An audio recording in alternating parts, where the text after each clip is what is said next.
Chairman, and for holding today's markup. I think this is something that is a continuation of our previous hearing. I think it's going to be a lot of discussion today, a lot of hopeful amendments. There's going to be a lot of discussion on what actually works and what actually is simply for show. And we're going to continue to hopefully have a meaningful discussion in this process. We've discussed the fact that many of the tragedies of mass violence are punctuated by missed opportunities for law enforcement to respond to mental illness or known threats. I'm sad the bill before us represents another missed opportunity to prevent this violence in our communities. It's disturbing that in a clamor to do something to combat mass violence, you and your colleagues managed to craft a bill that does exactly nothing. In the last roughly 2 years, this committee has produced 3 laws addressing factors fueling gun violence. President Obama signed one of them. Evidence tells us, though, that the H.R. 8 solves nothing. Is my microphone, is it echoing back? Maybe it's just me.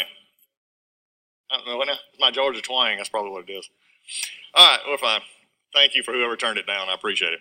Evidence tells us that H.R. 8 will solve nothing. The National Institute of Justice, the research and evaluation arm of the Justice Department that informs criminal justice decision-making, concluded in 2013 that universal background checks are ineffective without a gun registry. So what did my Democrat friends do with the NIJ's conclusion? They ignored it. In fact, they wrote a bill that explicitly prohibits creating a registry. Let me be clear, Mr. Chairman. In no way am I suggesting there should be a registry. That's a profound intrusion on the rights of millions of Americans, but this shows our Democrat friends are perpetrating a fraud on the activists who support them. They're peddling false hope to both activists and victims of violence.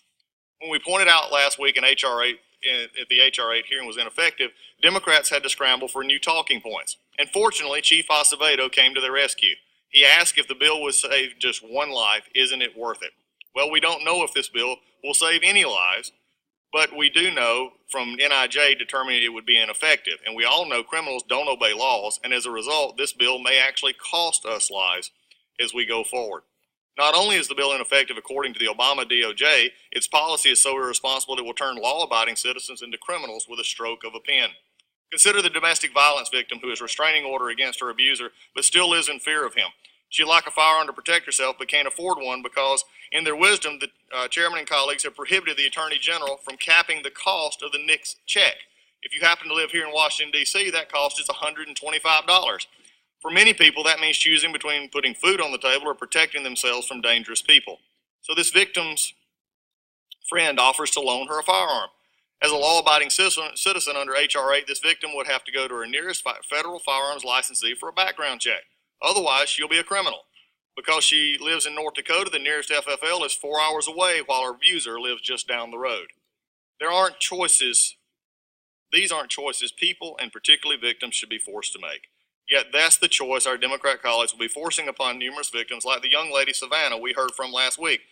They'd rather leave people vulnerable to victimization than write a law that could possibly work. But that's only the beginning of the fatal flaws in H.R. 8. If a police officer sells his rifle to a fellow officer without running to the FFL first for a background check, they'd both be criminals. Likewise, if a stepsister gives a firearm to her stepbrother without running to a local FFL first, they would be criminals. There are countless lawful firearm transfers occurring on a regular basis between law-abiding citizens, none of which lead to crime. The absurd bill ignores the fact and turns all these innocent people into criminals. But this bill refuses to take up the most logical step in combating gun violence, namely preventing criminals from acquiring firearms.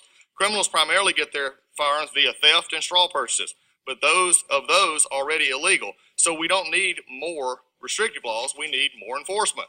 What's more, research shows background checks do nothing to impact homicide or suicide death. At least one scholarly article this month concluded California's comprehensive background check system policies were not associated with the changes in firearm suicide or homicide. Sadly, the tragedy at San Bernardino and Thousand Oaks make this obvious. This bill would do nothing to address what my colleagues would agree are the key dimensions of mass violence, mental illness, and a culture desensitized to violence. As a result, H.R. 8 wouldn't have prevented Parkland, Sandy Hook, Orlando, Aurora, or any other the Greece that my friends on the Democratic side have talked about, except for exploiting them. Mr. Chairman, last week we talked about this in depth. We talked about how this is going to go about. It is nothing short of a misnomer to say this would at first correct the ills that is being tried here. I commend the effort, The effort, though, however, comes up short. And despite its title, this bill is anything really from bipartisan. There are bipartisan solutions on the table, but this isn't one of them. And I would urge my colleagues to oppose this misguided legislation. And with that, I yield back.